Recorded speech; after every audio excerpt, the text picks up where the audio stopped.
क्या आप भी चाहते हैं कि स्मॉल कैप में पैसा लगाऊं और बार बार फंड बदलने की टेंशन खत्म हो जाए? तो आज की ये वीडियो आपके लिए काफ़ी इम्पोर्टेंट हो सकता है। आज मैं आपको ऐसा फंड बताऊंगा जिसे चुनने के लिए आपको दर्जनों फंड का सिर दर्द लेने की ज़रूरत नहीं पड़ेगी। लेकिन रुकिए, इसी में एक ऐसा फंड भी है जिसे देखने के बाद आप कहेंगे कि मैं इसे पहले क्यों नहीं देखा। तो आप जानना चाहते हो कि ये कौन सा फंड है? तो इसके लिए आप वीडियो को ध्यान से और पूरा देखिए। क्यों? क्योंकि आधा अधूरा ज्ञान हमेशा खतरनाक होता है। अगर आप गलत फंड चुन लिया तो रिटर्न तो दूर की बात, आपका पैसा भी अटक सकता है। इसीलिए आज मैं सिर्फ आपको फंड का नाम नहीं बल्कि डेटा के साथ बताऊंगा कि अभी कौन सा स्मॉल कैप फंड आप चुन सकते हैं। तो चलिए हम वीडियो को शुरुआत करते हैं। सबसे पहले मैं आपको बता दूं कि अगर आप फंड चुनना चाहते हो तो आपको इस बात को ध्यान में रखना होगा कि चाहे कोई भी फंड हो, उस फंड को बुरा दौर से गुजरना ही है, उस फंड का बुरा समय आना ही है। क्यों?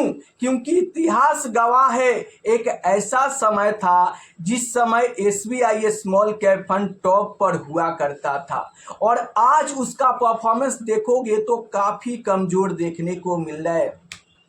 और जितने भी investor SBI small cap fund में, कैनरा रिवोको स्मॉल कैप फंड में इन्वेस्टेड है, वो लगातार टेंशन में है और बार बार कमेंट कर रहे हैं कि sir SBI small cap fund का क्या करूं। तो अगर आपकी एसआईपी चल रही है तो आपको क्या इससे सीख लेनी चाहिए कि कोई भी फंड हो वो हमेशा टॉप पर नहीं रहेगा। इसलिए अगर आप स्मॉल कैप में इन्वेस्ट करना चाहते हो तो आपको ये बात सीख लेनी चाहिए कि फंड चाहे कोई भी हो वो हमेशा टॉप पर नहीं रहेगा और उस फंड को भी गिरावट के दौर से गुजरना ही पड़ेगा। तो जब सारे फंड को यहाँ पर गिरावट के दौर से गुजरना ही पड़ेगा तो आपका इकलौता फंड कैसे बच सकता है? बिल्कुल नहीं बचेगा। तो इन्वेस्ट करने से पहले आपको समझ लेना चाहिए कि चाहे कोई भी स्मॉल कैप फंड हो, आपको हर साल बेहतर रिटर्न बनाकर नहीं देगा। किसी साल तगड़ा रिटर्न देगा तो किसी साल जीरो रिटर्न देगा और किसी साल तो निगेटिव में भी रिटर्न देगा। और इसके बावजूद भी अगर आप स्मॉल कैप फंड में 10 साल तक इन्वेस्टेड रहते हो तो आपको बेहतर रिटर्न मिल सकता है। अब आप कहोगे कि कितना रिटर्न मिल सकता है? तो देखो, स्मॉल कैप फंड से आप यहाँ पर 16 से 17% तक की रिटर्न की उम्मीद कर सकते हो। वैसे रिटर्न की गारंटी नहीं होता है। क्यों? क्योंकि देखो, इन्वेस्ट करना आपके हाथ में है, समय देना आपके हाथ में है, लेकिन रिटर्न कितना मिलेगा ये आपके हाथ में नहीं है। अगर आप फंड मैनेजर से भी पूछोगे कि आपके स्मॉल कैप फंड कितना रिटर्न बनाकर दे सकता है तो ये बातें फंड मैनेजर को भी पता नहीं है कि उनका फंड कितना रिटर्न बनाकर दे सकता है। इसीलिए कहा जाता है कि म्यूचुअल फंड में रिटर्न की गारंटी नहीं होता है। लेकिन अगर आप 10 साल तक इन्वेस्टेड रहते हो तो स्मॉल कैप फंड से आप 16 से 17% तक का रिटर्न की उम्मीद कर सकते हो।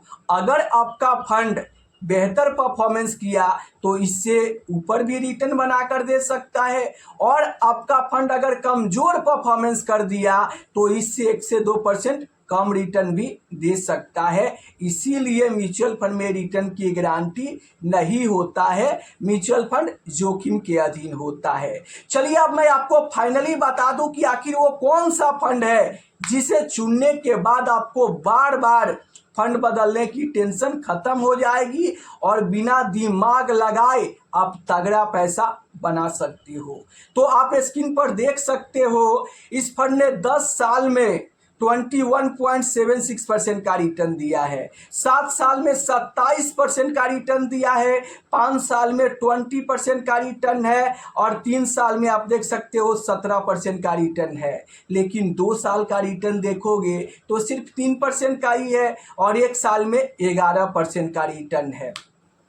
वहीं पर इस फंड की अगर मैं पोर्टफोलियो की बात करूं तो आप देख सकते हैं इक्विटी में 96.90% है और कैश में 3.10% रखा गया है। यहाँ पर मैं लार्ज कैप की बात करूँ तो लगभग 14% तक पैसा लगा है। मिड कैप फंड में भी 13.5% पैसा लगा हुआ है और स्मॉल कैप में यहाँ पर लगभग 66% पैसा लगा हुआ है।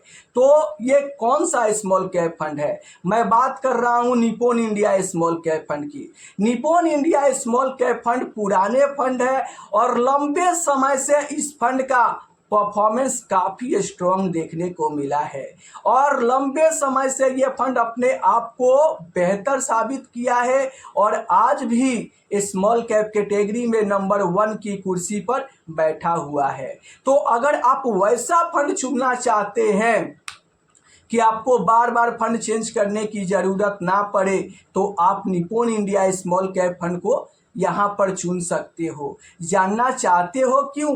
क्योंकि ये पुराने फंड है और लंबे समय से इसका past performance historical data track record आप देखोगे तो काफ़ी स्ट्रॉन्ग देखने को मिलेगा और लंबे समय से ये फंड अपने आप को बेहतर साबित किया है और इसी रिटर्न में इंडिया के इन्वेस्टर सबसे ज़्यादा पैसा इन्वेस्ट किए हैं। तभी तो इस फंड का यूएम साइज 78,407 करोड़ का हो गया है। आखिर क्यों इस फंड में इंडिया के बड़े बड़े इन्वेस्टर भी सबसे ज़्यादा पैसा लगा के इन्वेस्टेड है? कुछ तो इस फंड में खास बात होगा। तो आप अपने दिमाग पे जरा जोर डाल के सोचिए कि आखिर Nippon India small cap fund में ऐसी कौन सी खास बात है कि इंडिया के बड़े बड़े इन्वेस्टर भी इस फंड में पैसा लगाकर और इन्वेस्टेड है। आखिर क्यों इस स्मॉल कैप फंड का यूएम सबसे ज़्यादा बढ़ते जा रहा है? कुछ तो खास बात होगा और खास बात यही है कि इस फंड की लंबे समय का बेहतर परफॉर्मेंस और लंबे समय से ये फंड अपने आप को बेहतर साबित किया है और फंड मैनेजर को बड़े बड़े उतार चढ़ाव, बड़े बड़े क्राइसिस का काफ़ी ज़्यादा एक्सपीरियंस हो चुका है कि अगर आगे बड़ी मंदी आता है, बड़ा क्रैश आता है तो उससे निपटने के लिए उन्हें क्या करना होगा। तो अगर आप चाहते हो कि मैं वैसा फंड चुनूं जिसे लेने के बाद बार बार फंड बदलने की ज़रूरत ना पड़े तो Nippon India small cap fund को आप यहाँ पर चुन सकते हो। क्यों? क्योंकि ये पुराने फंड है और इसका पास्ट परफॉर्मेंस हिस्टोरिकल डेटा लंबे समय का काफ़ी स्ट्रॉन्ग देखने को मिल सकता है। चलिए दूसरे नंबर पे मैं बात करूं तो आप देख सकते हैं इस फंड ने 20.91% का रिटर्न दिया है। 7 साल में 35% का जबरदस्त रिटर्न दिया है, 5 साल में 19% का रिटर्न, 3 साल में भी 19% का रिटर्न और 2 साल में देखोगे तो सिर्फ 4% का रिटर्न। जानना चाहते हो क्यों? क्योंकि पिछले 2 साल में बाजार ही कुछ अच्छा नहीं किया है, इसीलिए 2 साल का रिटर्न कम देखने को मिल रहा है और 1 साल में 16% का रिटर्न दिया है। इस फंड की अगर मैं एसेट एलोकेशन की बात करूं तो इक्विटी में 86.54% और कैश में देखोगे तो 13% पैसा रखा गया है। मार्केट कैप की बात करूं तो लार्ज कैप में 14%, मिड कैप में 8% और स्मॉल कैप में 65% का इन्वेस्टमेंट यहां पर देखने को मिल रहा है और ये फंड है क्वांट स्मॉल कैप फंड। अगर आप चाहते हैं कि मैं एसआईपी के साथ साथ लमसम भी करूं तो आपके लिए quant small cap fund best हो सकता है। जानना चाहते हो क्यों? क्योंकि ये फंड ज़्यादा रिस्क लेकर ज़्यादा रिटर्न देने की क्षमता रखता है। क्यों? क्योंकि इस फंड में पूरे 7 फंड मैनेजर है और वो अच्छे अच्छे स्टॉक का चुनाव करके और वहाँ पे पैसा लगा रहे हैं। भले आज इनकी मेहनत रंग आपको नहीं दिख रहा है, लेकिन अगले 3 साल 5 साल में इनकी मेहनत रंग लाएगी। जानना चाहते हो क्यों? क्योंकि मेहनत करने वालों की कभी हार नहीं होती है। तो आज क्वांट स्मॉल कैप फंड में पूरे 7 फंड मैनेजर मेहनत कर रहे हैं और उनकी मेहनत आगे चल के 3 साल बाद 5 साल बाद दिखेगी और ये फंड स्मॉल कैप कैटेगरी का टॉप बन सकता है। जी हां, आज अभी Nippon India small cap fund number 1 की कुर्सी पर बैठा हुआ है, लेकिन अगले तेजी में हो सकता है कि Nippon India small cap fund को पछाड़कर Quant small cap fund number 1 की कुर्सी पर बैठ जाए। लेकिन आपको नंबर 1 फंड के पीछे नहीं भागना है। जानना चाहते हो क्यों? क्योंकि रिटर्न के मामले में हमेशा कोई ना कोई फंड आगे निकलते रहेगा, लेकिन आपको रिटर्न के पीछे नहीं भागना है। आपको फंड के यहाँ पर हिस्टोरिकल डेटा, पास्ट परफॉर्मेंस को देखते हुए उस फंड में तब तक इन्वेस्टेड रहना है जब तक आपका गोल पूरा ना हो जाए।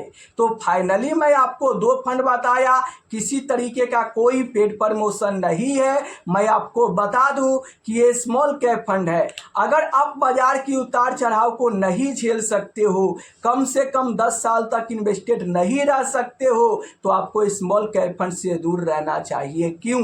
क्योंकि ये फंड गिरावट पे ज़्यादा गिरते हैं और शॉर्ट टर्म में आपको भारी लॉस दे सकते हैं। इसीलिए small cap fund long term का गेम है। अगर आप बाजार की उतार चढ़ाव को झेलते हुए कम से कम 10 साल तक इन्वेस्टेड रह सकते हो, तभी आपको ऐसे फंड में इन्वेस्ट करने के बारे में सोचना चाहिए। इस वीडियो को आप एजुकेशनल पर्पस के लिए लीजिए, किसी तरीके का कोई पेड प्रमोशन नहीं है। अगर आपके मन में कोई सवाल चल रहा है तो आप नीचे कमेंट करके पूछ सकते हैं।